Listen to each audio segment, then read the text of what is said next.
Good evening, comrades and friends, to Workers' World Party's weekly broadcast, where hundreds of revolutionaries gather from all over the world to strategize, to analyze, and to build the struggle for a workers' world. Tonight, we'll be focusing on the question of how revolutionaries should prepare for the outcome of the 2020 election and how we can keep building our movements in the streets, in our communities, and in our workplaces, no matter who wins. I'm your host, Scott Williams. I use he, him pronouns. I'm a member of the Executive Committee of Workers' World Party, as well as the Philadelphia branch. First of all, we want to dedicate this webinar to Walter Wallace Jr. He was a young Black man with a disability who was murdered in West Philadelphia on Monday afternoon in front of his home and his entire family. So before we go any further, I'd like to take a moment to honor and to remember Walter, as well as the thousands of other people in this country who have been murdered by the police, by the prisons, and by the courts.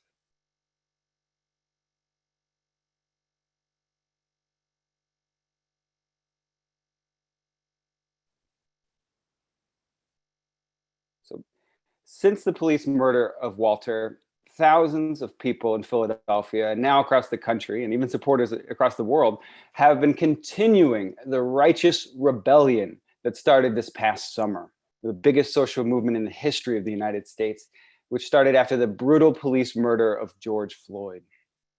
Workers' World Party solidarizes ourselves with all of those fighting back against racist police terror and capitalist exploitation.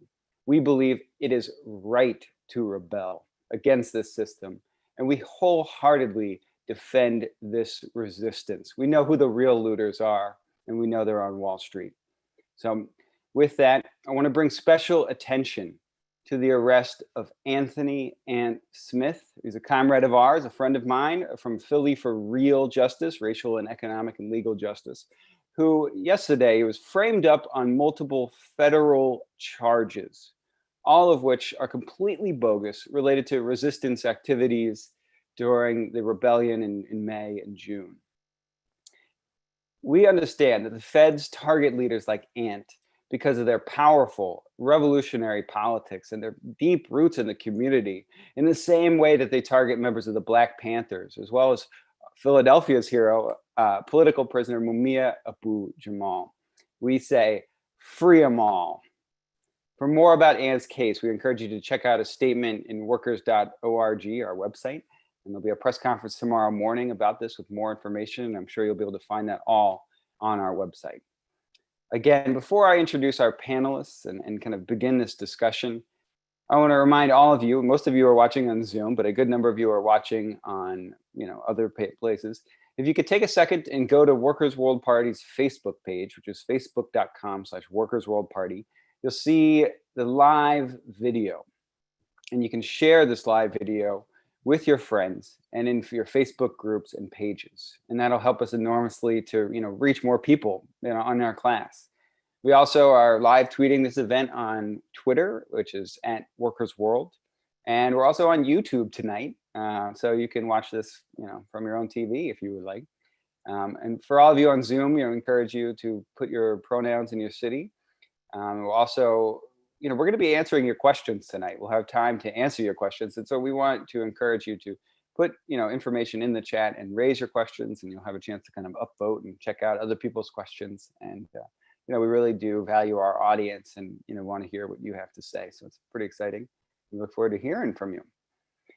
Before I go any further, I want to actually have my fellow panelists to turn on their cameras, and we'll go ahead and introduce. This is a conversation. This isn't a everybody gets 10 minutes to speak kind of thing. We're going to talk to each other. This is, we're all kind of working together, working on different projects, building the struggle, and we're going to be kind of discussing it. And Lorraine, if you're there, you can go ahead and turn it on. I'm going to go ahead and kind of start with the introductions. Then we're going to get into a couple questions and we'll get this party started. So thank you all again. So first, we have Lucy Cruz, who uses they, them pronouns. Lucy is an organizer with the People's Power Assemblies NYC, and they have worked on many campaigns against racist police repression, as well as organizing around disability and immigrant rights. So welcome, Lucy. We have Lorraine Luriano, who is with Call to Action for Puerto Rico. Lorraine is an educator in New York City. She's a member of the Moore Caucus of the United Federation of Teachers, and also, again, the Call to Action on Puerto Rico, an organization fighting for the independence and liberation of Puerto Rico. And then we have Joan Huang. Joan is an urban agriculture worker in New York City and a member of the recently formed Workers' Assembly Against Racism. And Joan uses she, them pronouns, and welcome, Joan. And last but not least, we have Nigel Bovard. Nigel is a waiter and an organizer with the Workers' World Party in Buffalo, and also I think they're building a new People's Power Assembly chapter in Buffalo. So very exciting. And welcome to Nigel. Great. So we're going to go ahead and get this started. You could all, throughout this conversation, encourage you to speak up and turn on that mic and get in here. We're going to go ahead with a couple of questions that we have related to how we're going to keep this struggle going in the elections. If you follow anything that Workers' World Party writes, you know that we haven't endorsed any of these candidates. We have almost zero faith in either of these two parties. But we wanted to, but still, this election is kind of capturing everybody's attention, and we're kind of forced to talk about it and look at it. And so tonight we're going to say, what is a revolutionary position about these elections? So we're going to start with kind of one question for you all, and I want you to take a second to kind of think about it. But we'll give you each a chance to kind of give a short response. So the first question is: sometimes revolutionaries, we tend to say things like, "Oh, voting is not important. Like, these are all the same. These are the same two parties. They're just two puppets connected to the same body." Well, we may agree with this sentiment, but there's still a question. Why is it important to defend people's right to vote, even when we live in a two-party capitalist dictatorship? How can we defend people's democratic rights while deepening the struggle for systematic revolutionary change? And I'm going to call, I think Lucy, we'll call on you to go first, and then we'll see if other comrades want to jump in and get this going. So go ahead, Lucy. Hello, everyone. Thanks so much, Scott. Good evening, comrades. And it's such a pleasure to be on this panel with y'all tonight. So I think this is a great question because it's a mindset that I find myself in as well. Pretty honestly pessimistic about this election cycle because I believe, as many of the people on this call probably do, that no matter the corporate-backed politician in the White House, the struggle still continues, and many of the same issues and systemic problems of capitalism will continue to go on. However, I also believe that it's imperative to defend people's rights to vote. This is something that people have had to fight for generations, especially in this country. We have such a long history of marginalized people not having the right to representation. And also, especially with this election cycle, is the very real possibility, not just possibility, but reality of voter intimidation and suppression by oppositional forces. So I think this is a great time to bring up, for example, I'm involved with PPA and NYC, and we've begun designing our poll defense campaign. So we've been doing research on different polling sites, trying to find out which sites could be the most vulnerable come election day, looking mostly at impoverished and marginalized neighborhoods or neighborhoods with shifting dynamics, to try to find where, if any, tomfoolery is going to happen in terms of people getting intimidated on election day.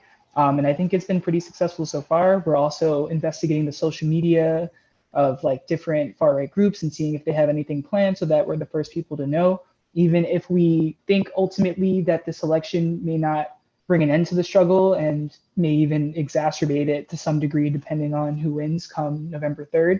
I think it's very important to make sure that people still have, the right to vote and to be heard. And especially just with this, again, history of oppression of marginalized people and their votes and their say. So I think it'll be great to be out there defending people's right to vote, even if we personally don't think that the election is going to save us.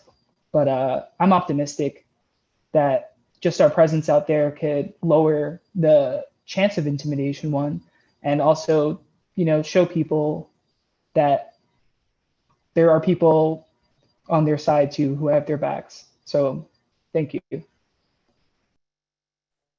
All right, thanks, Comrade. Who else would like to jump in here? Okay, Nigel, go ahead. So on this subject, I've seen a lot of people who I won't name citing this this essay by Lenin called "Should We Participate in Bourgeois Parliaments?" and just getting it completely backward. They've been using it to argue that communists and leftists in general have a duty to support Biden because Trump is clearly the fascist here. So anyone at all to the left of him represents progress, represents blow against fascism. And to begin with, he was referring to communists themselves in their own parties, running their own candidates to participate in bourgeois governments, and not for communists to go out and support bourgeois candidates. There are other arguments elsewhere where that argument was mounted, but this was not the essay where that was done. And in any case, when the alternative is like one of the primary architects of mass incarceration in this country, I don't see how that is any bit less fascist than Trump. If the aim is to combat fascism, then we're not going to do that at the ballot box. 100% people should have the right to vote, and should vote if that's how they think that they're best engaged in changing this insanely corrupt government. But at the end of the day, it is a rigged system, and there will never be a president in this country who is not a servant of the capitalist class. Thanks, Nigel. Lorraine or Joan, would you like to get in? Would you like to answer?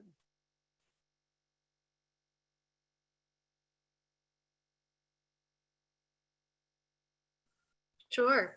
Yeah. Want to echo Comrade Nigel's comment there. Couldn't agree more about that. I think something that comes to mind to me on reflecting on this is that this country has been through so much. There's an overwhelming sense of fear, helplessness, isolation, as millions right now are unemployed, hungry, losing their homes amid this economic fallout of the pandemic. And we all know the limitations of electoralism, and also know that we are not going to vote away fascism, especially in this time when votes are being more rigged than normal and suppression is greater than normal. At the same time, I think we ought to have empathy for the general sense of fear and helplessness and, frankly, trauma that ordinary people are feeling right now. And also know that the fact is many of them may feel that they don't have any other outlet for that than the voting booth. And folks are at different stages of their political consciousness, and it is truly up to us to use these moments to educate and organize and agitate instead of anything else. I think we would all agree that our priorities are to protect and defend against fascist and reactionary forces, protect our people. And we also know that organizing would be easier and safer without a Trump administration. And I think believing these things don't have to be mutually exclusive. We can, understanding the concrete and material conditions that exist right now, we can't reinforce this marginalization of our most vulnerable and of our people that is occurring right now. And we can't, I guess, give in to the cynicalness and the cynicism, I guess. This isn't a new thing. Knowing that bourgeois politics is not the way forward and will not save us. But what we have to focus on is building up our power. And how we do that is by protecting our people. Absolutely. So meeting our class where they are politically and serving and defending them. Absolutely. Lorraine, would you like a crack at this one, or should we move forward? Oh, we can't hear you. Sorry, Lorraine.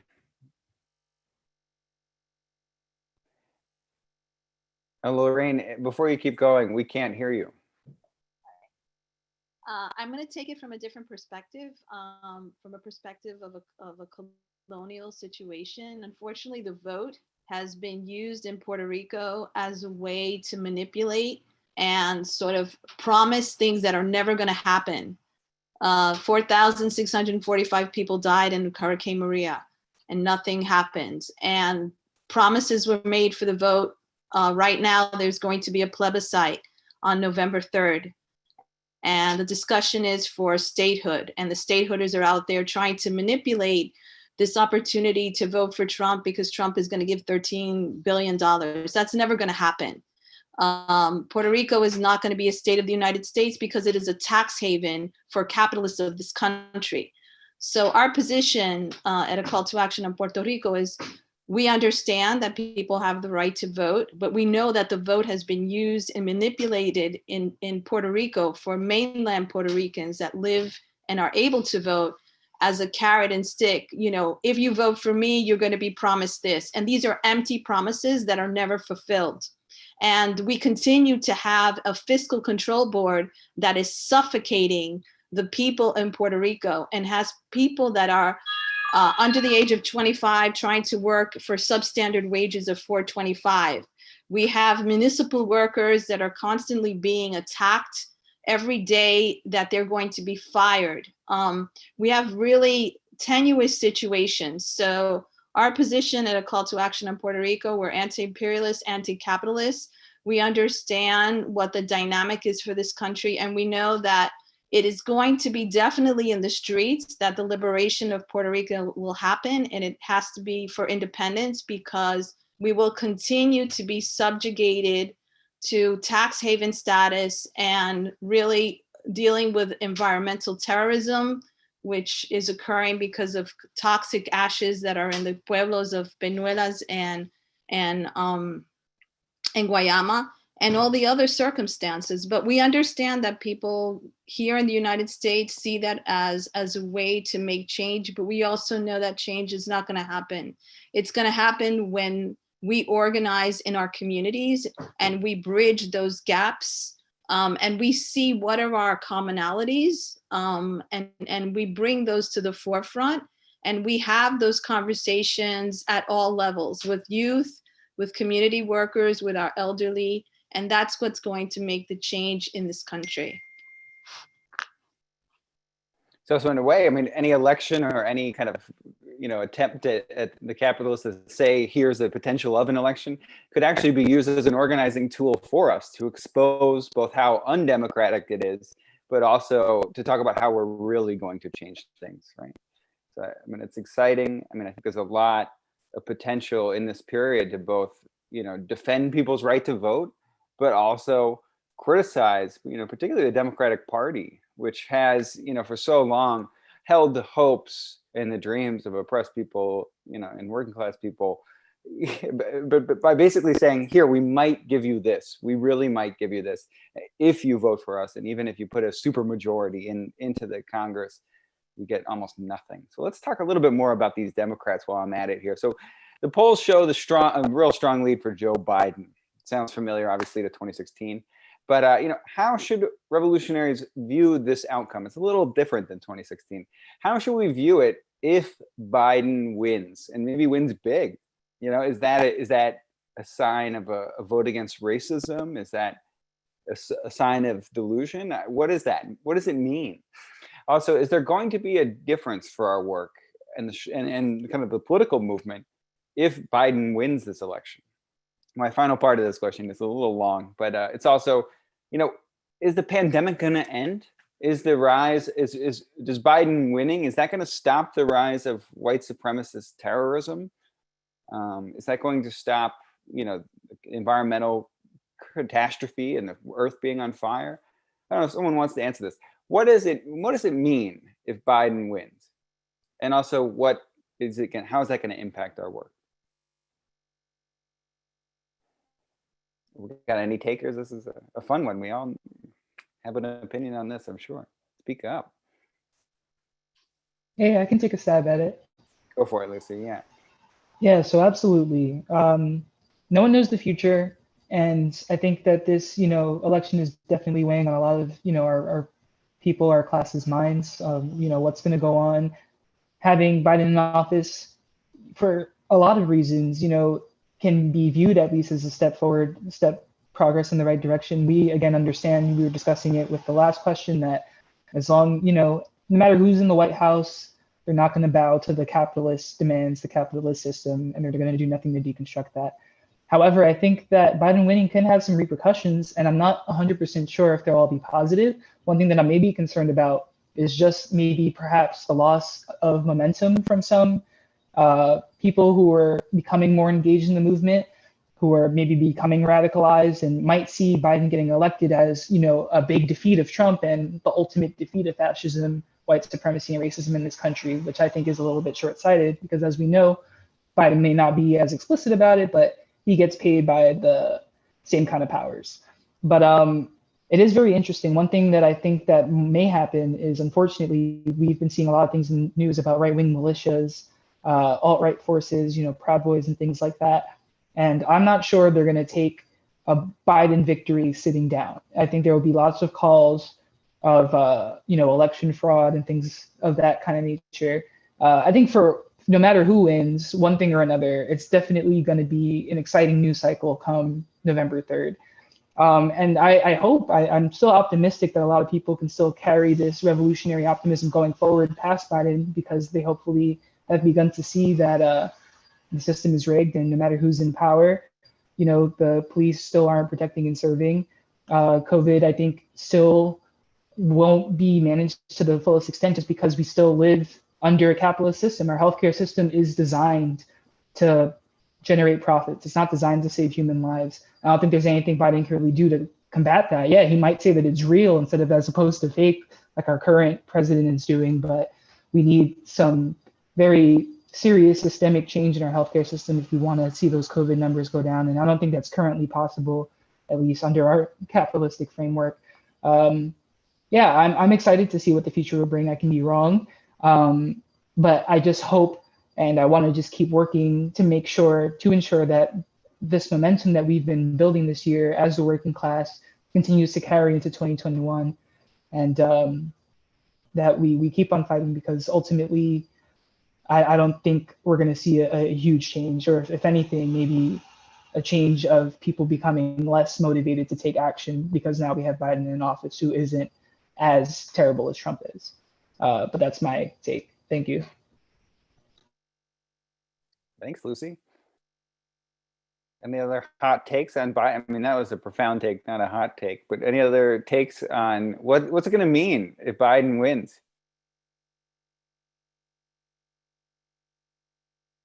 We're still in a major economic crisis. We're still in a real, what could happen? Joan, you want to go ahead? Sure. Or did Nigel want to go ahead? I'll make it you quick. Go ahead, Joan.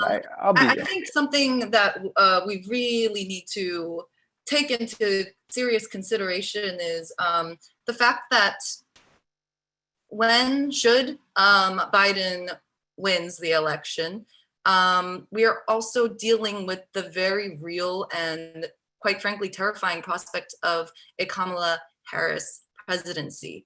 I don't need to tell anybody on this call how just generally disturbing her record as a prosecutor in California is, as well as the fact that, the citizens of the United States know this and therefore decidedly did not vote for her. Yet she's back on the ticket despite that fact. I think that we need to be very sober in our understanding that those who have brought Kamala Harris to power now are the same forces behind the Hillary Clinton State Department, which we know is a real threat not only to democracy in the United States, but a very dangerous force worldwide, internationally. And so recognizing this as a fight, not only against the ruling class, I guess, against us, the working class. But the fact that, Donald Trump represents the lower levels of capital in this country, and the ultra rich in this country who want stability are against him, but also they are a very real threat to the working class who is left behind within that. I think I may have lost my train of thought a little bit. I would love for you to, Scott, if possible, repeat the question, and then in the meantime, I'll let Nigel go ahead with his thoughts. Sounds good. And so again, it's, how should we view the outcome if Biden wins? Is it going to impact our movements, and is it going to change the conditions for our class? Nigel, go ahead. I think Biden answered the question himself better than I could when he said nothing will fundamentally change. He'll pay lip service to the issues that exist while doing fundamentally nothing to address them.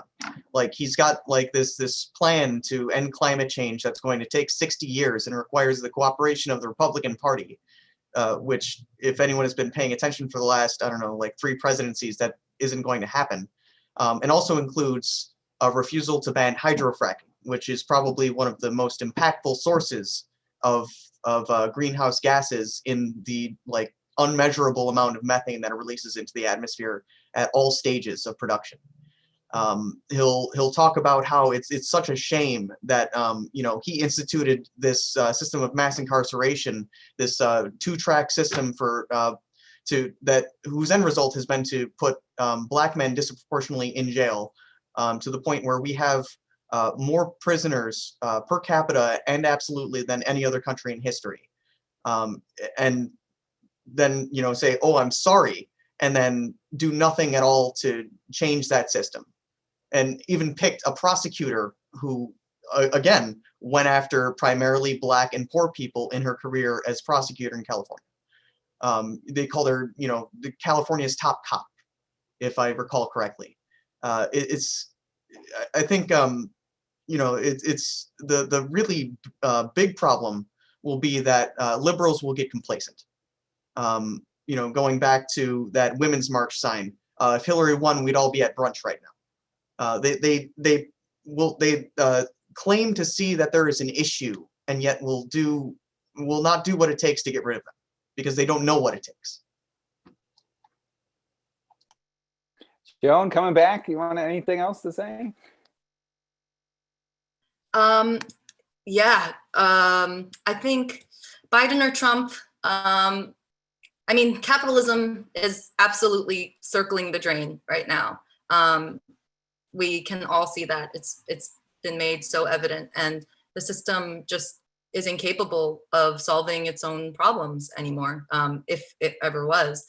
And Biden or Trump, this country is falling apart. We need mass job programs to rebuild this country, to increase infrastructure, fix infrastructure. We need to shut down the Pentagon. We need to end the wars. We need to bring those soldiers home.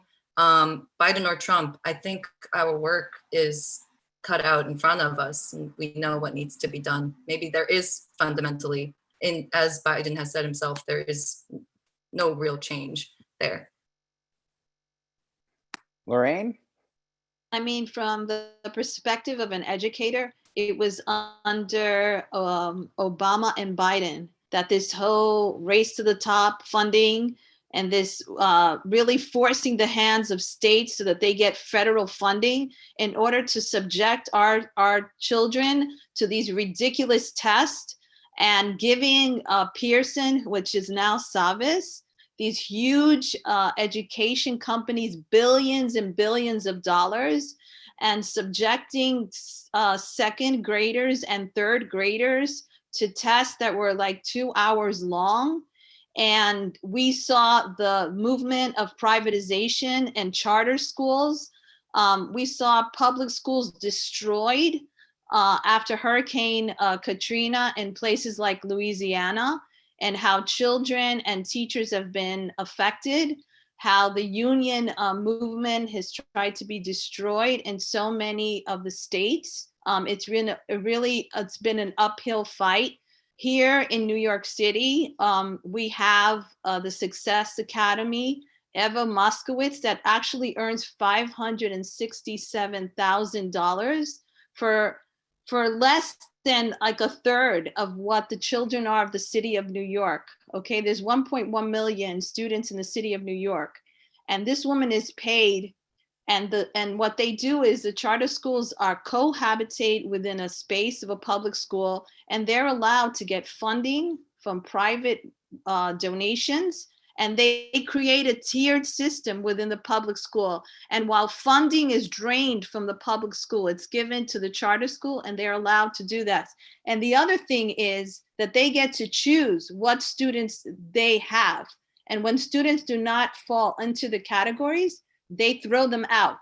So that's another, it's a tiered system with the charter schools, and they're getting funded. And this whole movement with the charter schools was also backed by the Bill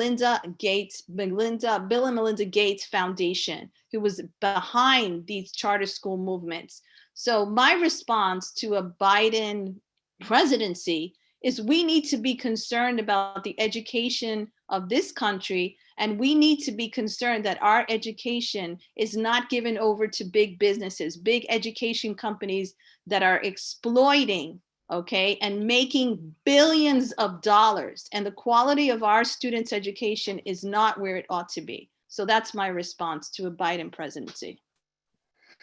Thanks, Lorraine. I mean, especially education, educators unions are some of the biggest organizations in the country, and they're some of the biggest donors to the Democratic Party. And unfortunately, all they get is privatization and more attacks and more union busting and more money towards these charter schools that, it's just unthinkable that this is the kind of this is what the unions are getting for all their money that they're investing in these campaigns. Well, let's switch gears here a little bit. So it's, we've been talking for a little over 30 minutes. I'm going to encourage you to everyone to be just a little bit tighter in your answers. But let's talk a little bit about Trump. This has been the story since the Atlantic dropped this major story. There's been about 1 million different commentaries about this. A lot of people are talking about the fact that Trump, he said it clearly that he will reject the outcome of the election.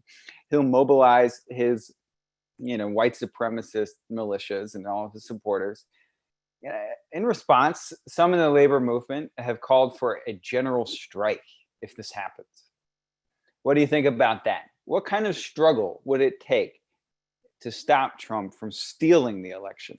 Do you think it's possible that he will try to? And do you think, what kind of struggle do you think it would take to stop it?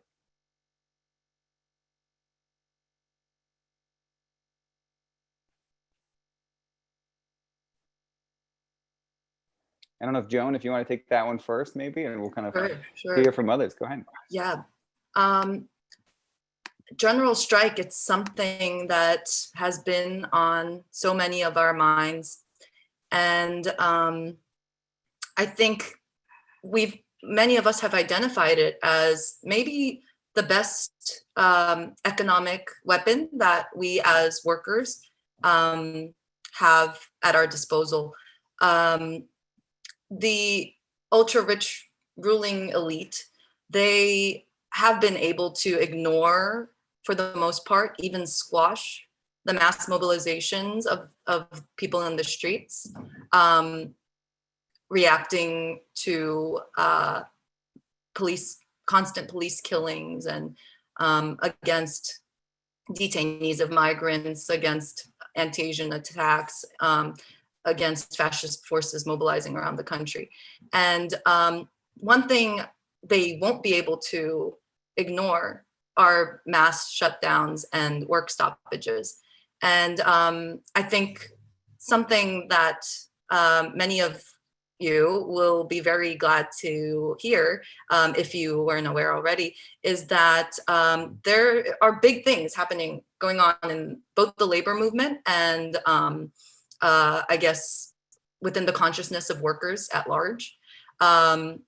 People have concluded that it's not enough for unions to just put out statements denouncing all of these things. And several dozens of local, regional, national labor unions have declared that the labor movement must organize actual work stoppages and strikes against racism and police terror. So in New York City here, a group recently formed called the Workers' Assembly Against Racism. And it has been formed to basically say, let's bring together people and expand this call that unions have put out against for strikes against racism. And let's bring together everyone and anyone who is a worker. Only about 9% of the workforce is a part of a union, and the rest of us, we're still workers. So there was the first assembly that was called and met 2 Sundays ago, and it was a really inspiring and dynamic event or action where we could really see that a lot of people can relate to something, ordinary folks can relate to something called a workers' assembly. And I think that should be a heartening fact to anybody who is in support of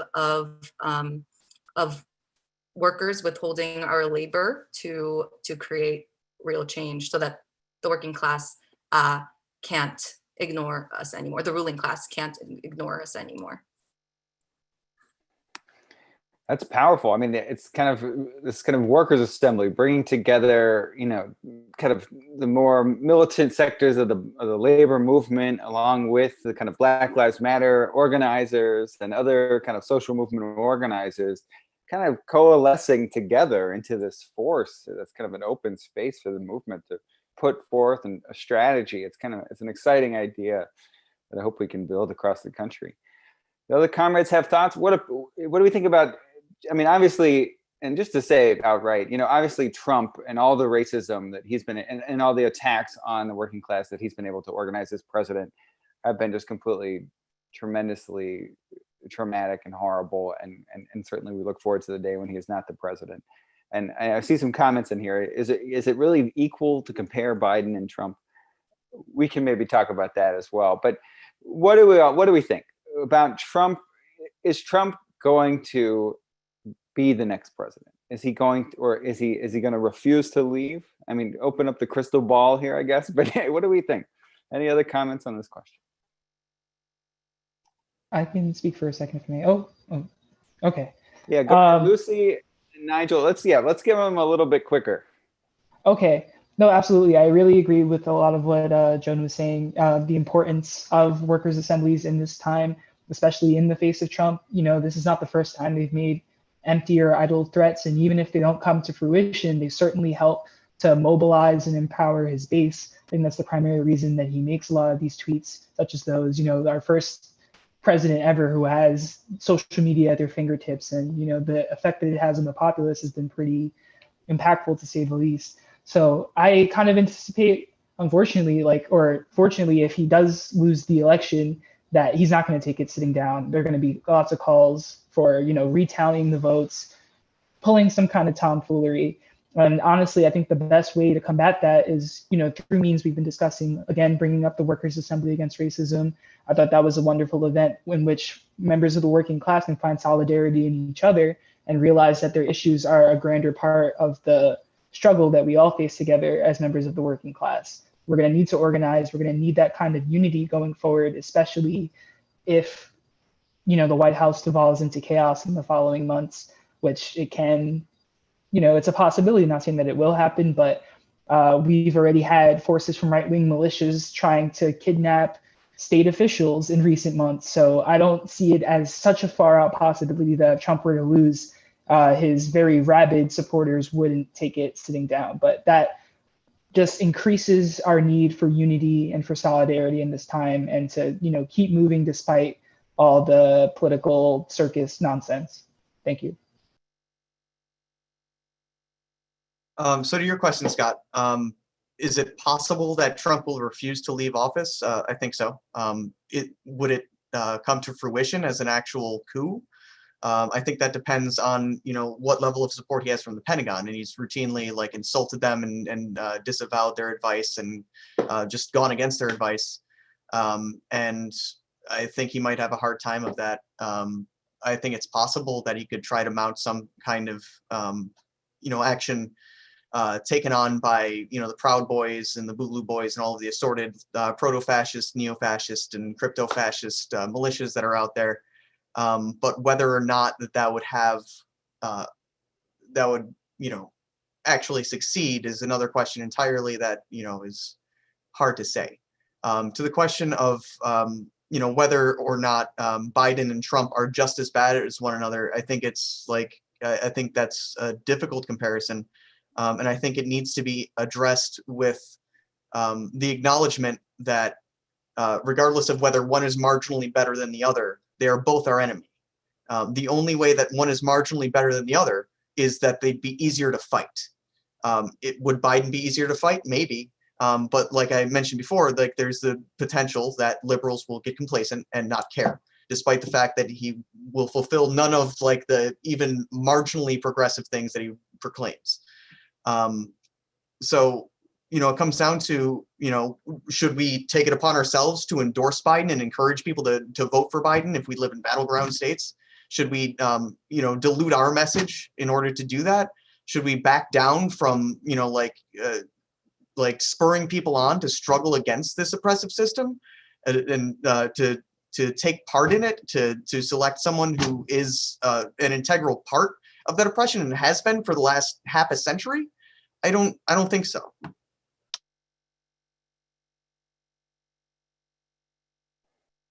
Lorraine? I think we have to go back a little bit in time, because if we forget our history, with the Bush Gore, and we looked at that election and how it was going to go to the Supreme Court. We have a Supreme Court justice that was rammed down the throats of people, and now she's going to sit on the Supreme Court. I think the question is, what is her role going to be if it comes to a point that there isn't a decision and there's a challenge? How does this conservative Supreme Court going to play a role in electing or deciding who's going to be the next president of the United States? I mean, that's the question that I have in my mind now that we have her. And she has said that she would not recuse herself, right? Even though she's an appointee from President Trump, she would not recuse herself if this would be the situation. So I think also that Trump has, in all occasions, he has said, I'm an outsider. You elected me because I'm not a politician. So we're not following a normal script of what a presidency has been in the United States. We're looking at an outsider that reveres dictatorships. He reveres a strong hand. And he's said in many, many occasions, I want to be here for 12 years. So I think that we should anticipate for anything that is possible. I think that we have to be ready for absolutely everything and anything. And it is within our purview as conscious people and as people that are in the left, and we need to organize. We need to be ready for absolutely anything that can happen. As again, he said it so many times, I'm an outsider. I'm not going to do things. I'm not going to listen. And we know he doesn't listen. We know he doesn't listen, and we know he fires people. This is his style. So going against the grain, that's what's comfortable for Trump, because really the presidency is just another apprentice. It's another reality show for him. And he's going to continue to follow, and he enjoys these rallies because these are ratings. So, he's in the virtual, TV world. I think, based on all these comments, I think to me, the one deciding factor in this period between November 3rd and when the actual election is decided, and whether it's the Supreme Court responding, or it's some local election officials, or it's one of the candidates, deciding to quit their campaign, I think what's really going to be decisive is the struggle. It's whether that general strike, it's whether those mass mobilizations, it's whether the people of Philadelphia or other cities continue to rebel by any means necessary against the capitalist system.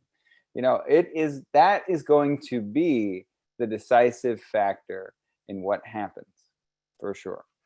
So again, I'm going to go a couple announcements here, and then we're going to kind of get into the last two questions I have.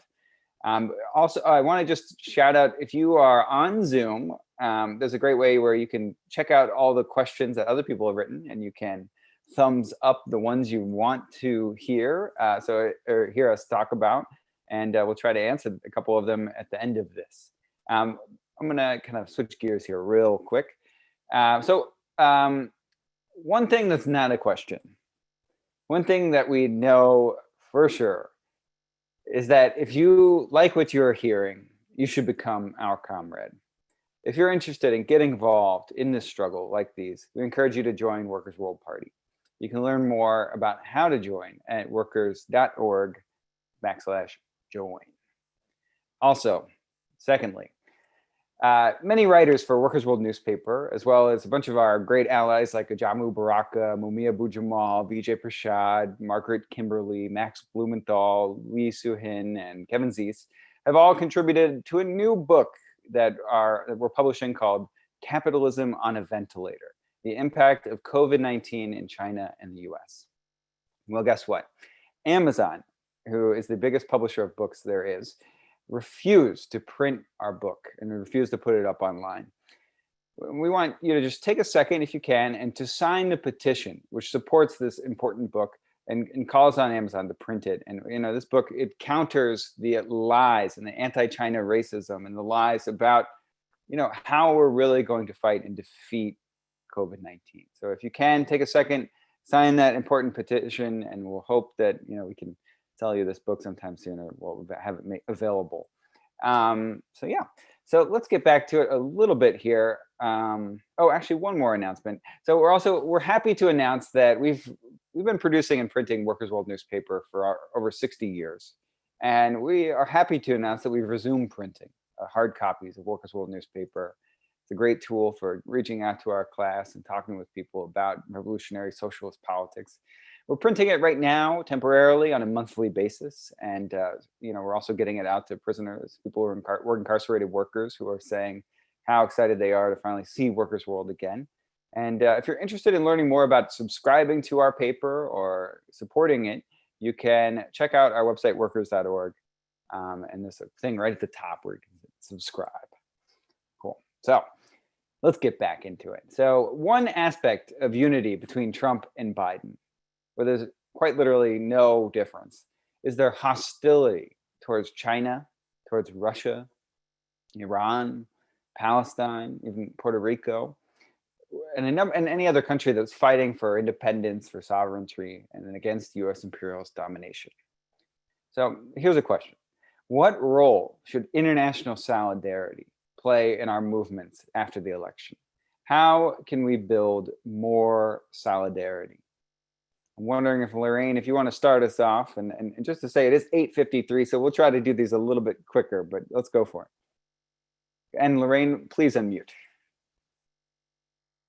I think it's important to look at Puerto Rico as a particular case. It's 122 years of colonialism. And we understand that what occurs in Puerto Rico is also occurring in Palestine and in other countries. I think it's very important to make those parallels. The parallels that people are persecuted and incarcerated. We had Oscar Lopez Rivera that was incarcerated for 33 years. We recently had Nina Dros Franco, who was also incarcerated, and now she's liberated. But there's a history of repression when people take to the streets, police violence and repression, and these FBI files that are created. These files are also created in Palestine. They're created in other countries, and the incarceration of activists that are occurring. And so we see these parallels, and these parallels are very important to bring this also to the United States. We have people from the Black Liberation Movement that are still incarcerated because they took to the streets and they brought the issues that communities were thinking about and talking about. So I think it's very important to create those narratives of solidarity across and to see what multinationals are taking advantage of their position in order to go to these international markets and oppress workers in those international markets, right? And then bring the material here to the United States and sell it at exorbitant prices. So we look at Puerto Rico. Puerto Rico has US companies right now that are making COVID tests, yet they are not available for Puerto Ricans. Those same companies are getting tax breaks for being in Puerto Rico because it's a territory of the United States, yet the people in Puerto Rico do not have access to testing. And the cases of COVID are going rising, rising, rising. So these are the narratives that we need to be sharing on an international level. What companies? I know that when I was looking at a Zoom in the Philippines, they were oppressive tactics done by Coca-Cola, right? In the Philippines, they didn't want workers to organize. They're doing those same oppressive tactics, let's say in Mexico, and those same oppressive taxes in Colombia. So these are the policies that we need to be following, and we need to create these movements of solidarity around these issues that affect all workers across the world. And we need to be clear that the multinationals are taking advantage of markets, right? And are taking advantage of marginalizing people. And we need to continue to denounce those practices, and we need to unite on the issue of independence for countries. And in this country, we need to unite around workers' rights and understand that it is internationalism that is going to bring change in the way that we all live in this entire world, because we live in a global world.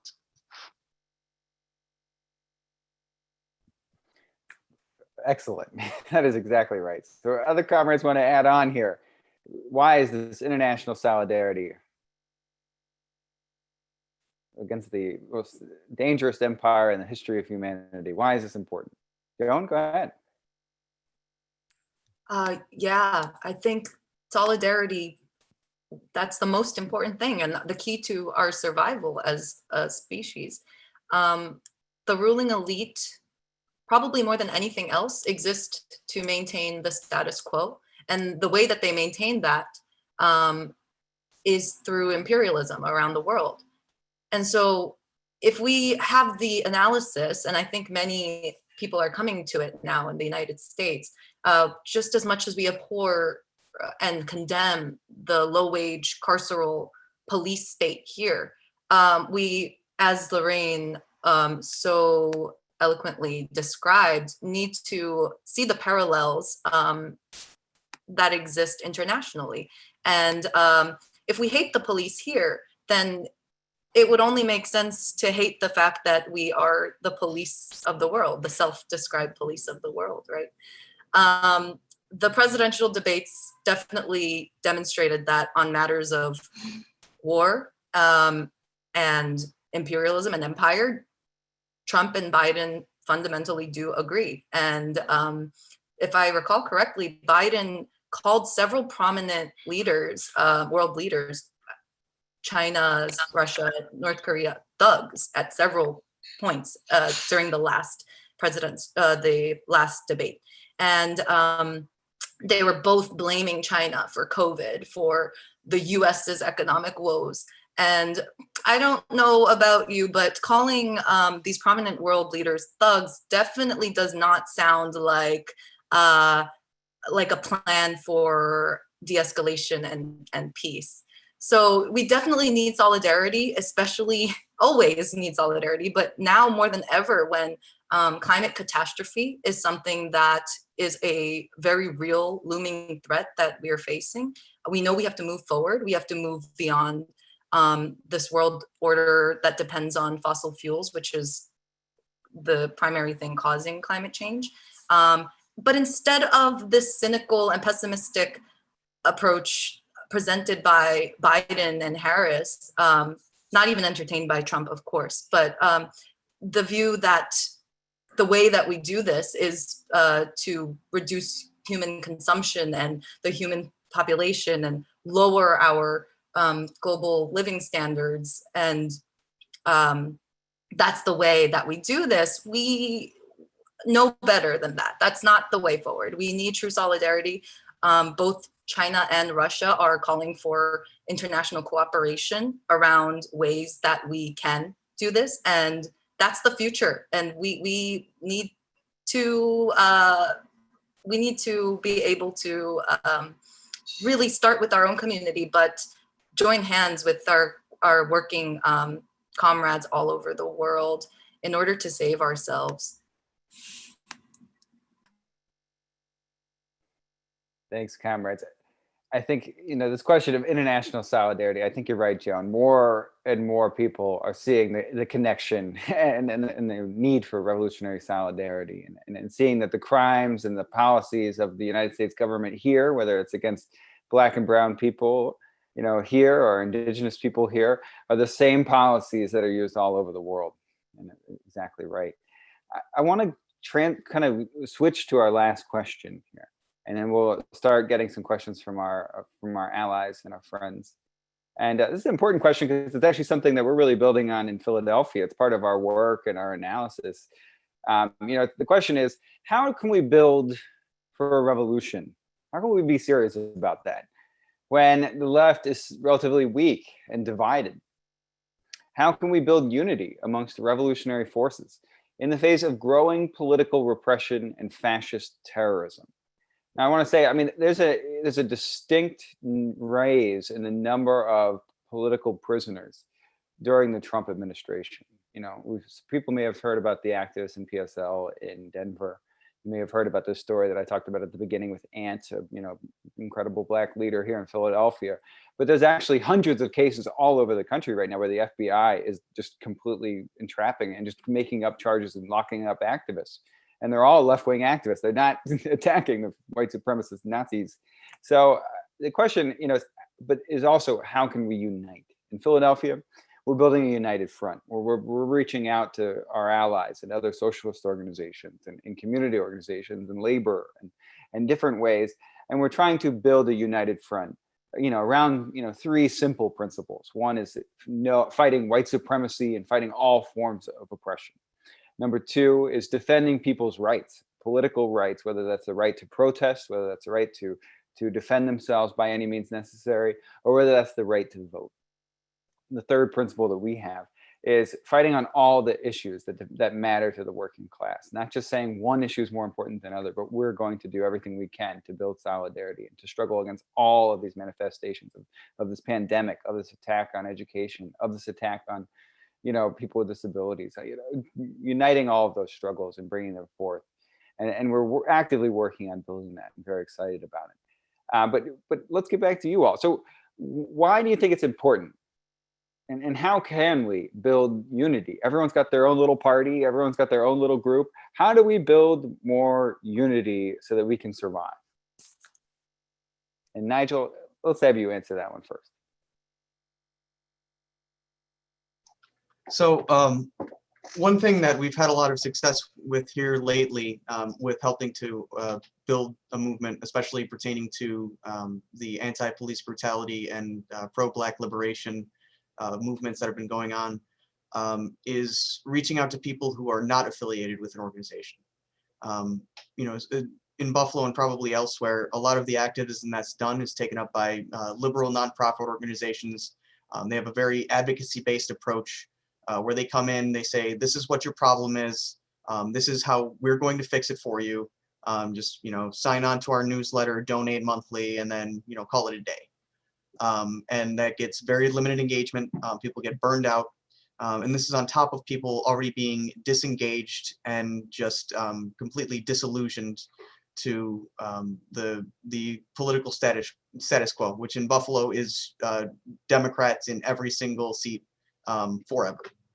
And it's been to get engaged with not even just young people who are coming out and organizing demonstrations without knowing what they're doing and offering aid, but reaching out and organizing with older people who have been in the struggle for most of their lives, and have gone in and out of the organizations that I was talking about, maybe had been in radical organizations in the past.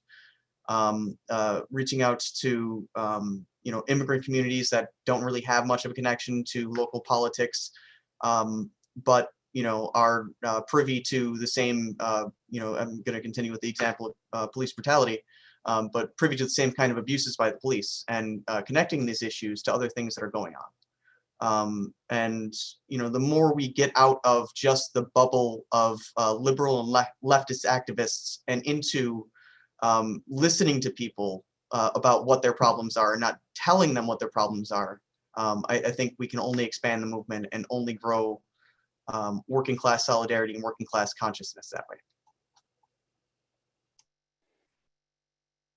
Thanks, Nigel. Who else would like to take on this important question? How are we going to build unity on the left? What are the practical ways? Go ahead, Lucy. Hey, I thought that was great. I really agreed with what Nigel was saying. It's something too that I, try to consider and answer for myself as someone who's trying to become, a better organizer. I think something that I took recently from talking with other comrades, especially at like the phase that we are in this movement, is to, keep building and maintaining our personal relationships, like just learning how to talk to people, communicate, right? And one thing that was tough for me to learn at the beginning when we were doing training sessions and stuff, I'm definitely not the best conversationalist or people person, but trying to meet people where they are and listening more than we speak so we can find out what issues are, best relevant to them. It's through this that we're going to start retaining people to keep building people in. I feel like sometimes we get so focused on our specific political ideologies or leanings or parties, our specific interpretation of what Lenin meant in this sentence, rather than, finding unity in our shared politics, our shared struggle, and finding power through that. Like, to bring up the Workers' Assembly once again, we had one on October 18th. There's going to be another one on November 7th to try to keep this momentum going. And I think that's wonderful, because through these kinds of assemblies, you have speakers from all different aspects of the struggle, whether it be international struggles, struggles around immigration, struggles around police brutality and repression. All of that is important, and all of that needs to be represented. But I think the most primary way that we're going to, start to see traction in this area is to build and maintain those new relationships with people. And that might be uncomfortable at first. It might mean, just trying to strike up conversations with people and see where they're at. But otherwise, I don't see us building a lasting movement if it's just maybe temporary alliances between different orgs working together. That definitely helps, and that's definitely a show of solidarity. But we have to actually really get to know each other, even, reaching out to people who on, the other side of the political aisle, not necessarily to the right. You know what I'm saying? The left is very big, but we just tend to infight instead of channeling our resources to build, to achieve our goals. So yeah, I think just getting better at our interpersonal skills for sure is a big consideration going forward. Thanks, Lucy.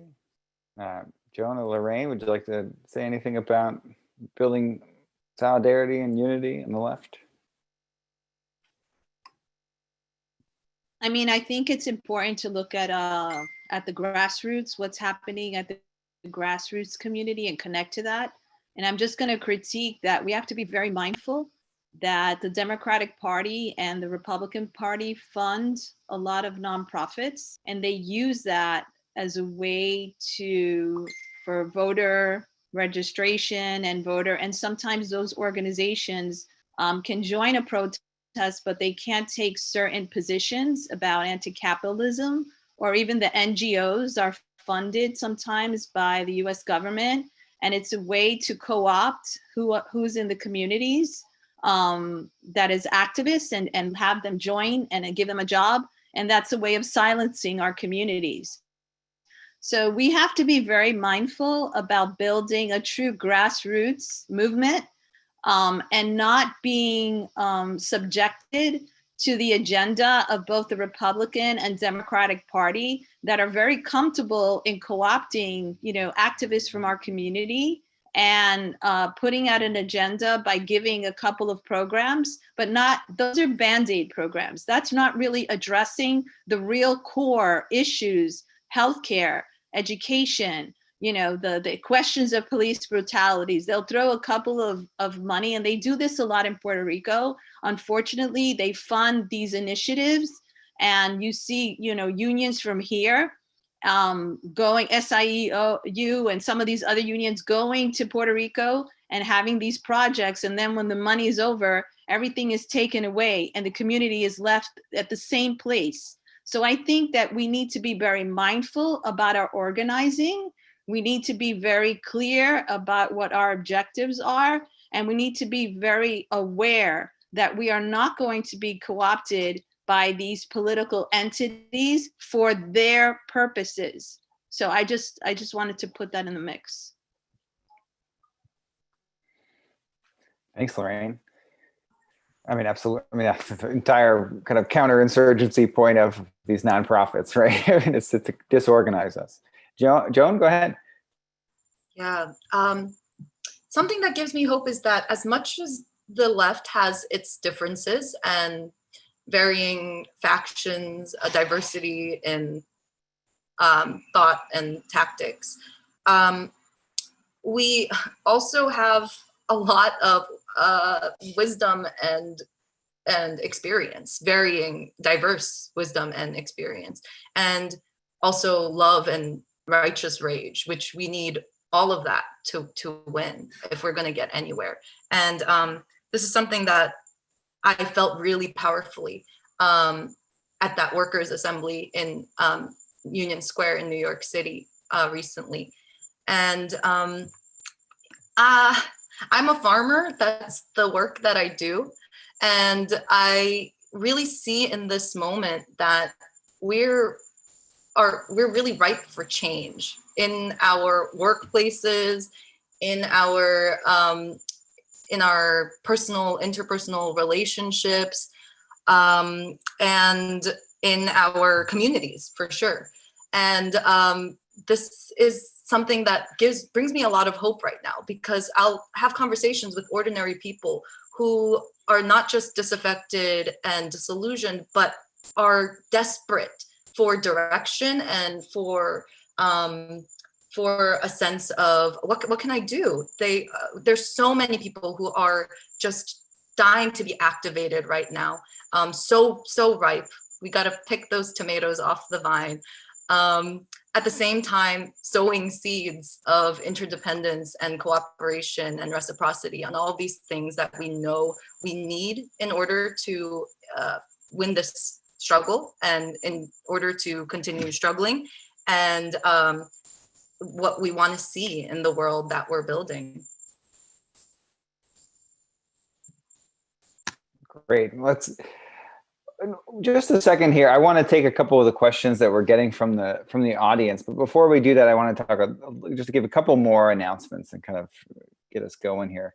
So, just as we all know, everything under capitalism costs money, and we want to encourage you to donate to Workers' World Party so that we can keep growing our audience, keep meeting people, and keep organizing. So if you can go to workers.org/donate, or you can go to on Venmo and get out the phone and Venmo at Workers World.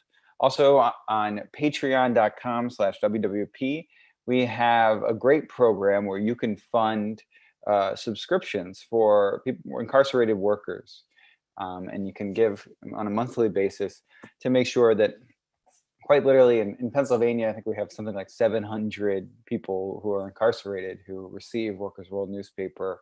And frankly, we heard just the other day that when they got it for the first time in quite a while, there were cheers all throughout the concentration camp. So it was a important tool that we really do think it is important to print a newspaper.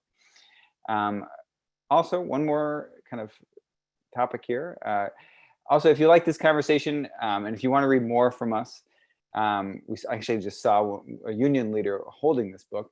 We have a new book that we put out called What Road to Socialism, which includes writings by yours truly, as well as many others. And you can buy it online. You can also download it for free at workers.org/books. a lot of, really important topics that are, pretty much the real questions of this period for our movement. So I encourage you to check those out. So before we wrap up, I want to just check in. I know there are a number of questions here. I think the top voted one is a quick one for Lorraine. So it's from Betsy. It says, the Fiscal Control Board over Puerto Rico was appointed by the Obama administration. Interesting. Lorraine, do you want to say anything about that appointment, or about why the Obama administration would have done that? The Obama administration, let's again go back a little bit in the history, when there was the bailout of the banks, right, and the housing crisis, the banks were bailed out. What happened to the American people? The American people were not bailed out. When it came to the issue, okay, first of all, the debt is illegal, immoral, okay? The debt belongs to the United States. And that situation, the colonial situation, created that debt. So when this fiscal board was put in to Puerto Rico, it was put in with the vulture capitalists that were putting interest of 124% on a debt, okay? A debt that was accrued year after year, because Puerto Rico does not have the tax revenue to take care of itself. This is not to separate the question that there is corruption in Puerto Rico, but there's two separate issues here. When there's no tax revenue coming into the country itself, there's nothing for the infrastructure to be built, to take care of the waterways, to take care, we have a crumbling electrical grid. So this fiscal board was put into place basically to collect a debt that is illegal under international, right? It's an illegal debt. And so who benefits from this? The vulture capitalists and Wall Street. That's who benefits. And Biden and Obama and my particular representative, Nydia Velasquez, she voted in favor of the Fiscal Control Board, understanding the ramifications of what this would mean for the people of Puerto Rico. The people of Puerto Rico pay 11% on taxes, more than anyone in the United States. The people of Puerto Rico and Vieques, there's no hospital, okay? There isn't enough healthcare facilities, okay? People get paid $4.25. I was paid $3.25 when I was 14 years old. I'm 54 years old, okay? If people could gather that in their minds, and if you go to buy a milk in Ceiba, which is one of the poorest municipalities, with 78, it's $5 a gallon of milk in Puerto Rico, because Puerto Rico is subjected to the Jones Act, and everything is shipped under American ships. And so people are charged 3 times what we pay for food that's imported, right? And that's why there's an agricultural movement in Puerto Rico, right? To encourage people to buy and to plant in their own land, because imported food is just so expensive in Puerto Rico.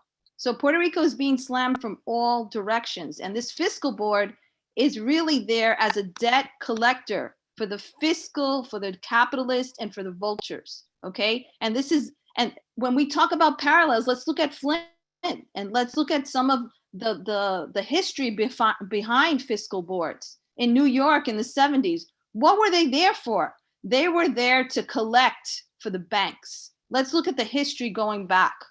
And of course, our history will dictate what we need to do. So I think that it's very clear that we need to make a decision. Is it Main Street or is it Wall Street? And we definitely have to go with Main Street, and we have to be in the streets, keep it in the streets, and we have to talk to everyone that we can talk to. And we have to bring together a coalition of everyone in our communities to make a difference, because we can't continue the way we are. Thank you. Wow, Lorraine, yes, keep it in the streets. Things cannot maintain where they are. I mean, that is, and certainly over the next few weeks, we are going to see that, the level of repression, the level of, but also the level of rebellion. I think we're really expecting to see a historic period of struggle and of people coming together and saying, we're not backing down and we're defending our rights. I do have one quick, this is actually, I know I'm going over my time limit here, but it's been asked a number of different times by a number of different people, and so I'm going to do it. So this is a comment from Steve Kravisky from Middletown, Connecticut. We should address the issue of voting for Biden as the lesser of two evils. The Dems have consistently supported militarism and imperialism, and Obama allowed the union busting in Wisconsin to go on. And I am a teacher, and I'm dismayed about the assault on public sector in the country, including teachers and unions.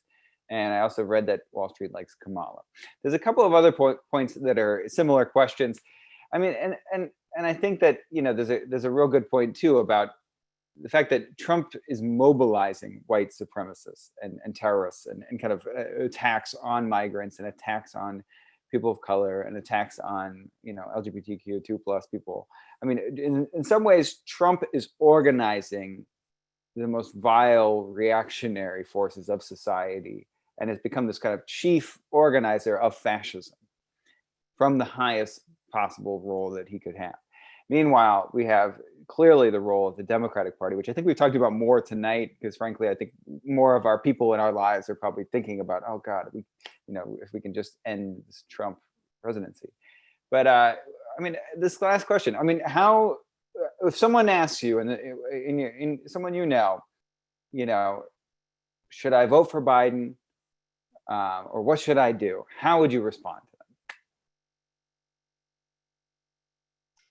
So being from New York State, I would say that it probably doesn't matter. We don't, an individual vote in New York State is not really going to do much unless by some miracle Trump manages to muster his votes here and take the Electoral College. But the Electoral College still exists. And so, you know, my vote or anyone's vote doesn't really matter. In fact, the last time I voted in New York State, my vote was literally not counted. I voted third party and there were 0 votes counted for the candidate that I voted for.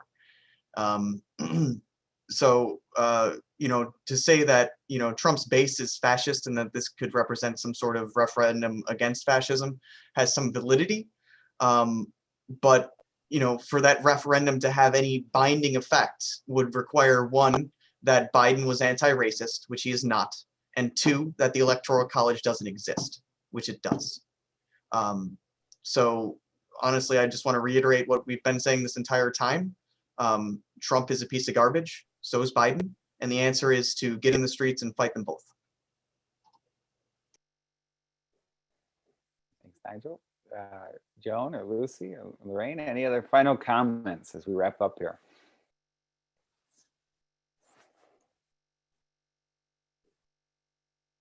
Not all at once. Come on, let's go ahead, Lucy. Hey, thank you. No, yeah, that was really well said by Nigel. It's pretty tough, and I imagine, yeah, like it's hard for me to have political conversations nowadays with a lot of friends and family because this election is very much weighing on their minds. And most of, at least, you know, the people in my vicinity do consider Biden to be the lesser of two evils too. And I definitely see where they're coming from. Never before have we had a POTUS being so explicitly racist, xenophobic, misogynist, you know, anti-LGBTQ and all that. Like, it definitely has become unprecedented, the administration that we have to deal with. And I think what you were saying before, Scott, is really the scariest part about Trump is that their ability to mobilize the most like far right nefarious forces that we have in this country, that they hang on his every word. I think for that reason alone, if I was, you know, interested in participating in the election cycle this year, that would definitely affect my vote and probably encourage me to vote for Biden, because at least one isn't telling the Proud Boys to be on standby, right? So I definitely see where people are coming from, but I ultimately agree with Nigel in the sense that whereas if I was having a personal conversation maybe with a friend or a family member about my views, I would say I don't think that voting for either was really going to rectify our issues at the end of the day. It's not going to stop the struggle. But I think for many, just having Trump in the Oval Office and everything he represents is very harrowing, and for myself as well. So I would encourage people to vote with the change that they want to see to get Trump out of office. I think is a good idea, but to also inoculate them and try to, you know, show like, hey, ultimately, you know, we've had all these presidents even in the past, you know, Democratic presidents. Look at all the laundry list of, you know, ills that Obama has committed, showing, you know, Joe Biden's records. You know, he's been in Congress for, you know, decades, right? All the racist legislature that they pass, all that they've done to get poor Black and brown bodies into prisons, I think would be something maybe to show them in that conversation, like, yeah, vote for who you want, but also recognize that who you're voting for really is also a symptom of this capitalistic society in which we live in. So yeah, that would be my approach to handling that. Thanks, Lucy.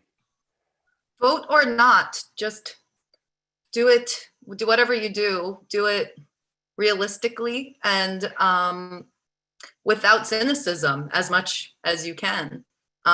There's not really yet a revolutionary consciousness amongst the working class. And we know, regardless of the election, our struggle ahead. And that struggle is one of justice, and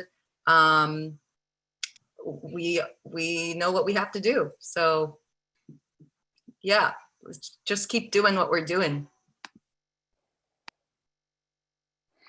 All right, Lorraine, the last word. I think we have to organize, and we have to educate, and we have to have, those small, maybe coffee conversations, because one-on-one, sometimes that, 15 minutes of a coffee conversation can make a monumental change in someone's life. So I think that the small coffee conversations, going back to the 70s when there was coffee houses. So going back to that concept of, every person that you have a conversation could really make a radical change. And we really have to engage people. It could be someone in the subway or any type of comment or any opportunity we have to engage people and educate and invite people, Workers' World Forum or other left forums on Zoom that are going on. Invite people to these so they can have that opportunity, because sometimes it isn't a question of that there isn't a desire. It's just people simply don't know where to go so that they can have these conversations. So I think, sharing where people can go, safe spaces that they can have these conversations if they can't leave home because they're medically compromised, but they can still participate in a Zoom is really important. So let's continue to organize and educate virtually or in the streets. But I think education is the most important thing and tool that we can have in order to make a difference. Thanks. Thanks, Lorraine. And as we wrap up, I hope all of our audience and all of our friends and comrades are staying safe through this kind of third wave of this incredible pandemic. And, we imagine that a lot of us will be out in the streets next week, and we're really planning to be in that resistance and be amongst the people who are fighting as much as possible. And we want to, also just a reminder, we'll be here again next Thursday at 8 o'clock with a whole new panel and a bunch of other comrades who are going to be analyzing what's going on with the election, what we know, and how we should continue to fight. And that promises to be, a profound conversation that's, definitely impacted by all of the events over the next 7 days. So I want to encourage you to check it out. Workers.org, you'll be able to find more about the next webinar, and we should have that up on maybe Sunday or Monday. And so, again, build a workers' world. Let's keep organizing and let's keep fighting. Thank you, everyone. Solidarity forever.